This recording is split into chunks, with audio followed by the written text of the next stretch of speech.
Hi and welcome to Writing with Steve, with me, Steve Evans. Today we're returning to journaling.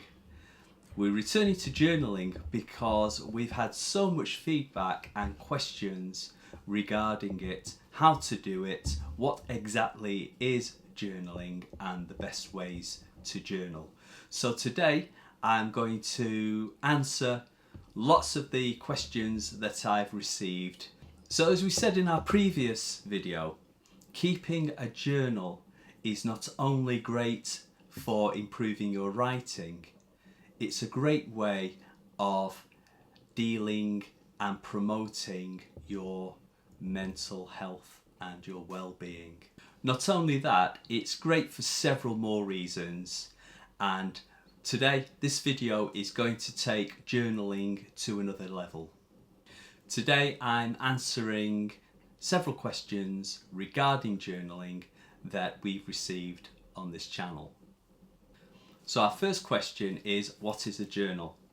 Well, a journal is a text, a book, a document where you record your innermost thoughts and feelings.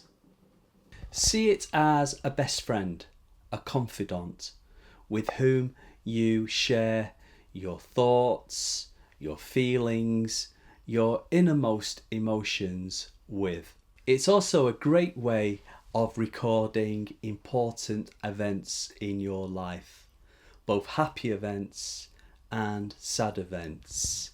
So in that respect, it's like a diary, but it isn't a diary. A diary is a document where you record events and activities, you schedule those appointments, whereas a journal is doing something different and it's standalone. The journal is a far more expansive text.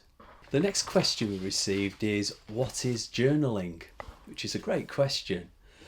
Well, journaling is the actual practice of keeping a journal, and it's also a genre of writing. It's a type of writing.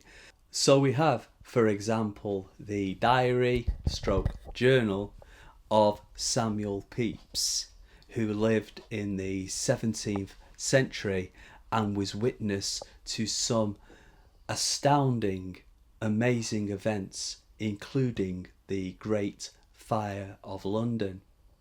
We have a great diarist in the 20th century, Anais Nin, who used her diaries stroke journal as a springboard for her fictional writing. And of course we have spoof diaries stroke journals, for example the diaries of Adrian Mole, written by Sue Townsend. So journaling is not only a practice, it's also a writing style and a form of writing genre. Okay, so Doug in the USA. Hi Doug. He writes, Steve, when should I journal? Well, I'd say journal daily. Pick a particular time of the day, or the time of the day where you're free to write. Ideally, the best time of day to journal is probably the end of the day, because it gives you a chance then to look back on the day's events and then write about it from there. So again, it's more of the routine rather than the time. I'm more of an evening person. I take that time then to write, because it's the best time that suits me, and it seems the practical time, because then you can draw all the day's events into that moment and then to write about it.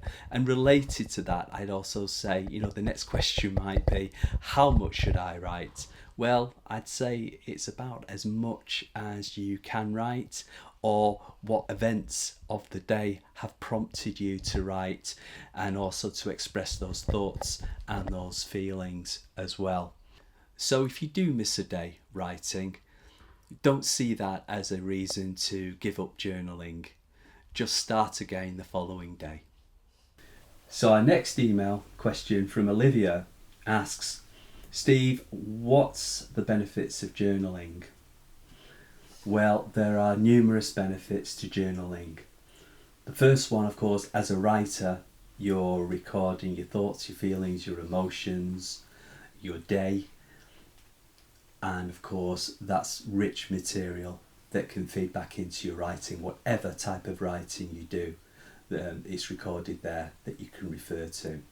A second important benefit of journaling is that it helps you address perhaps negative thoughts and feelings.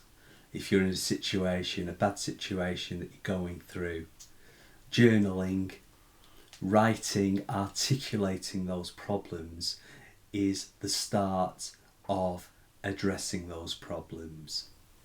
Once you actually are able to articulate the problem, then you're able to define it better. Also, the process of journaling helps you organise those emotions.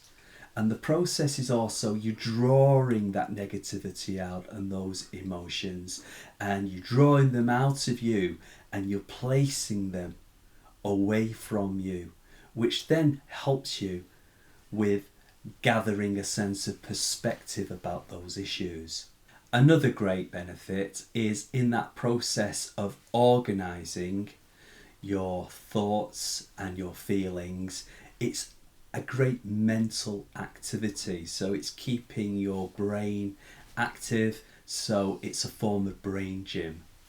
The actual routine of keeping a journal and creating a routine is beneficial for mental health and well-being too, particularly if at the moment you're living a life without order and constant disruption.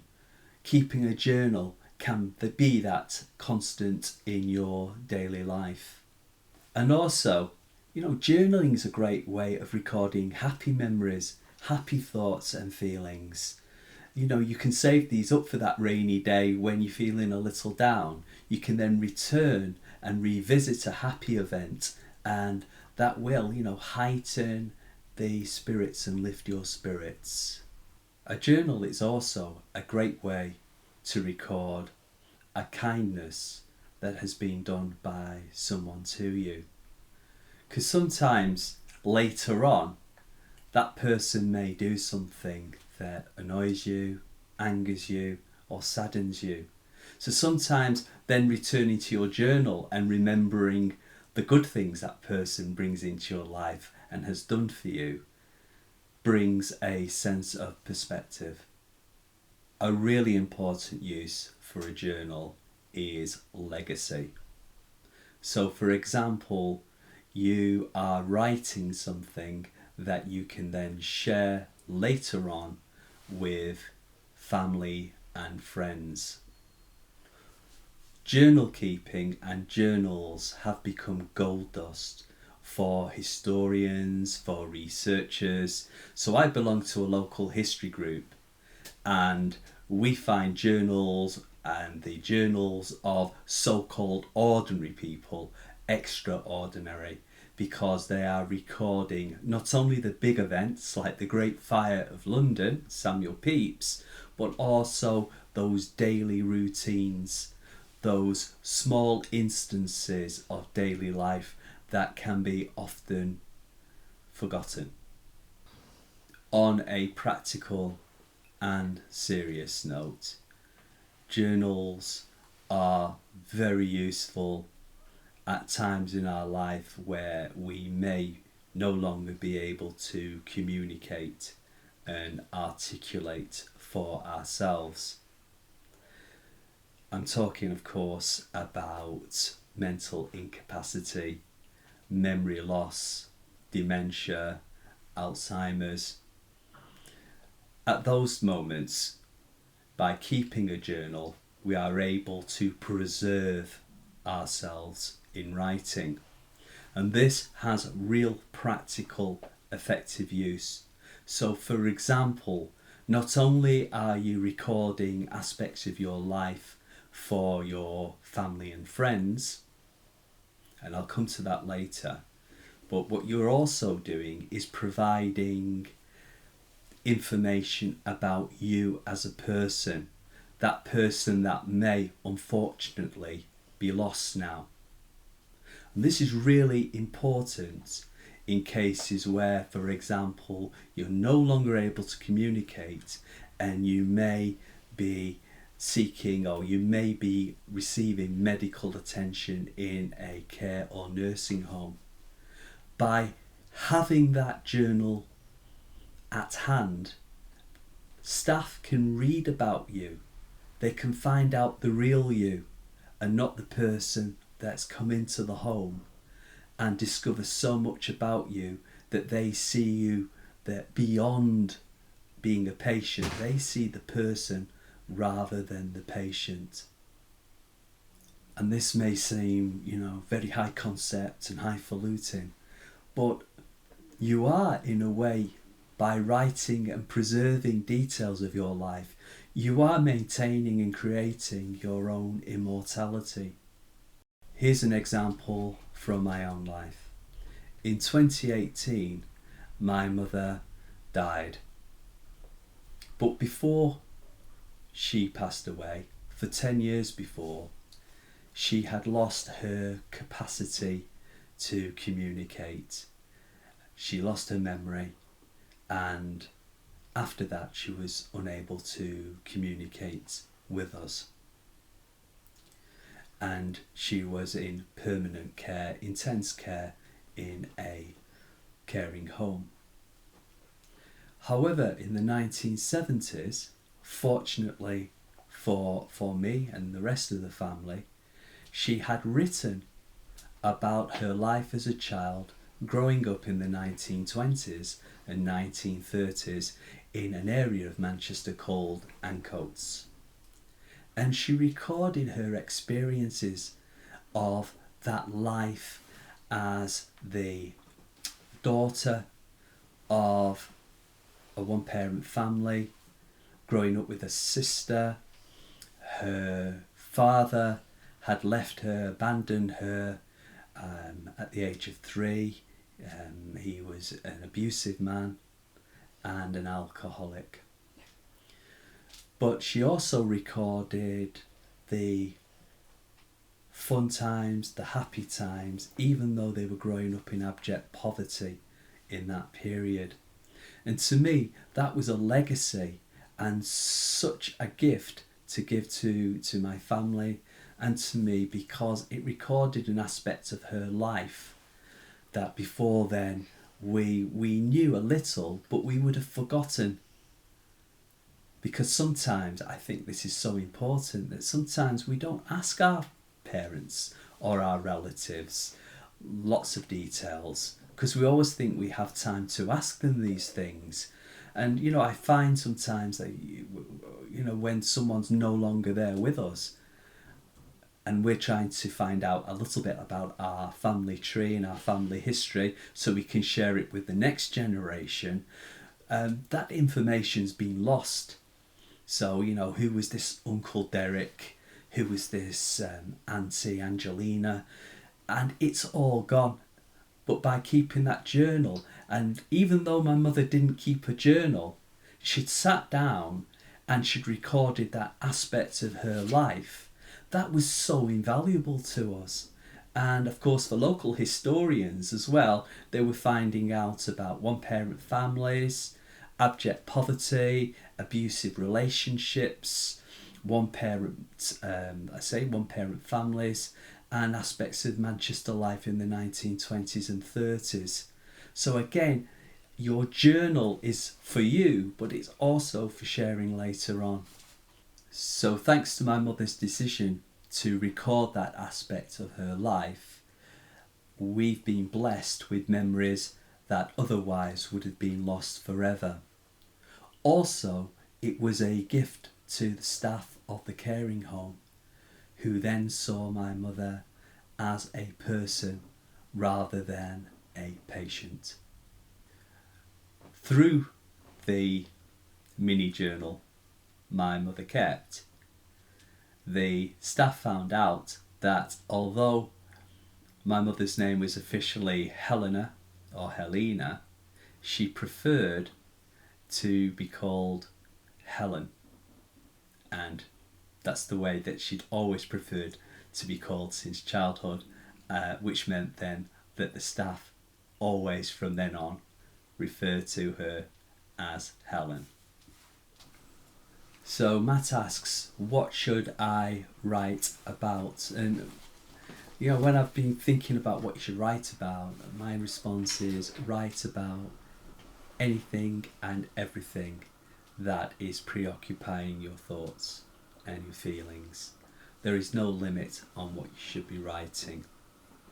I'd also recommend that you are as truthful and open and honest and candid as possible, because this is the place where you can write down your innermost, deepest thoughts and feelings. So remember, if you are writing sensitive material that you don't want to share, take steps to keep it away from prying eyes. I'd also say, when you're writing, being open and candid has therapeutic benefit. So Clarissa asks me, what's the difference between a journal and a notebook? Well, a journal is different, it's standalone, because a notebook is something that you carry with you all the time, and in which you write your thoughts, your feelings, what you're observing in the moment. So it's really quickly that you write, sometimes, just a couple of words or a shorthand. It's what you observe in that moment. So that's a notebook. Whereas if you could see maybe the journal as the mothership, that's something that your notebook, you bring the notebook back home, and some of what you've written, your observations, your thoughts, some of that may end up in the journal. But the journal is far more formal, and the notebook is far more informal in the fact that it's very in the moment. Jenny asks, what kind of journal should I keep? And the answer is, it's whatever journal suits you. Depends on what's available. So some people keep very, very fancy journals. Some people make journal keeping into almost an art form, a pastime, a hobby. Some people have these kind of very large journals that look very 19th century Victorian ways of recording their lives. Some people like to press flowers, place them in the journal. It could be something as basic as a ream of paper, just lined paper that you write all your thoughts and feelings down in a chronological order, with the date at the top and what's happened in your day and how you feel about that, what's presently going on in your day and how you feel about that too. For me, I keep a Word document. It's just as short and sweet as that.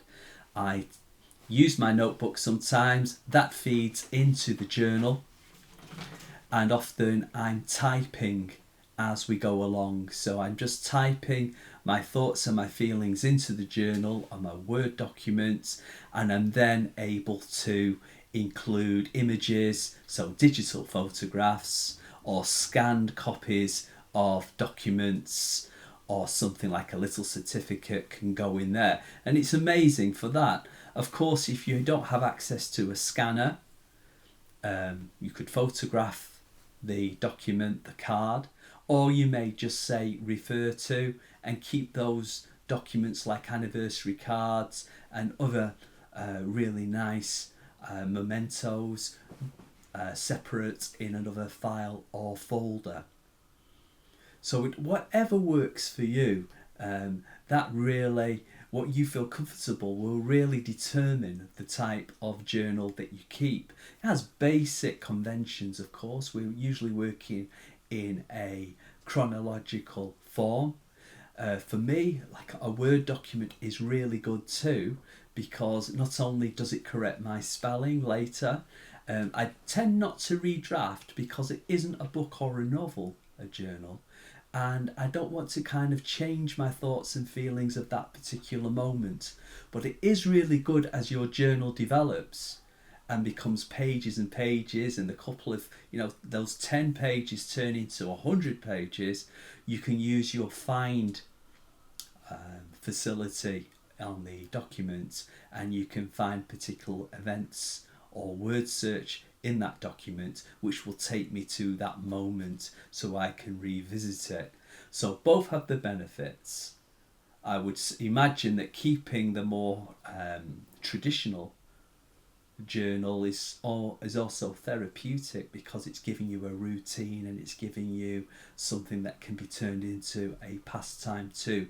But what is most important is that you're creating a vehicle whereby you can record your thoughts, your feelings and emotions.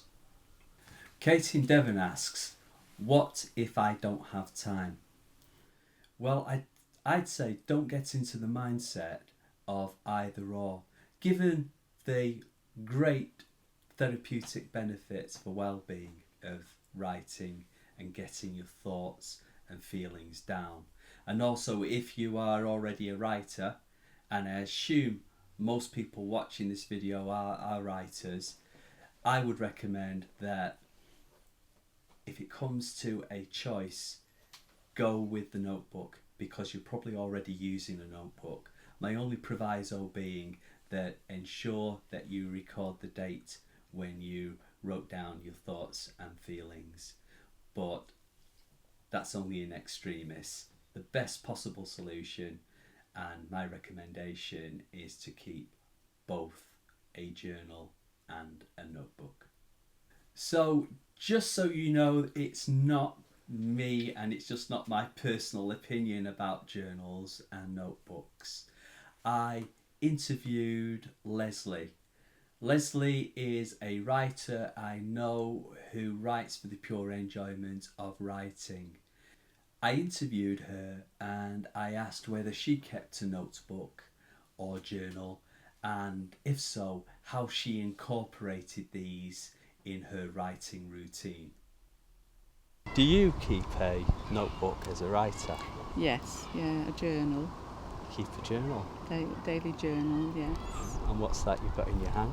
This is just what I write down, observations, life observations, daily observations. And do you bring it out with you when you go out? Yes.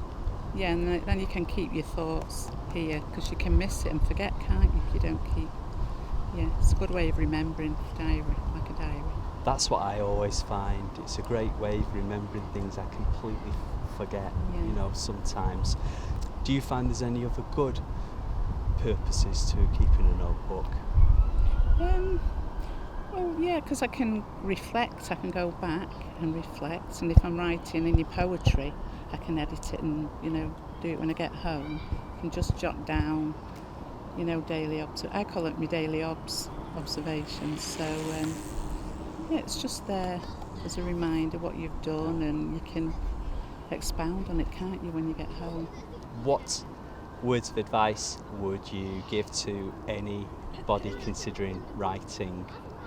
To keep a journal, to keep it, even if it's just little, you don't need a lot, but you can it's just there to remind you, because you can forget, can't you, in this crazy world we live in at the moment. So it's, yeah. How place and location can be a great resource for a writer. Do you often find that?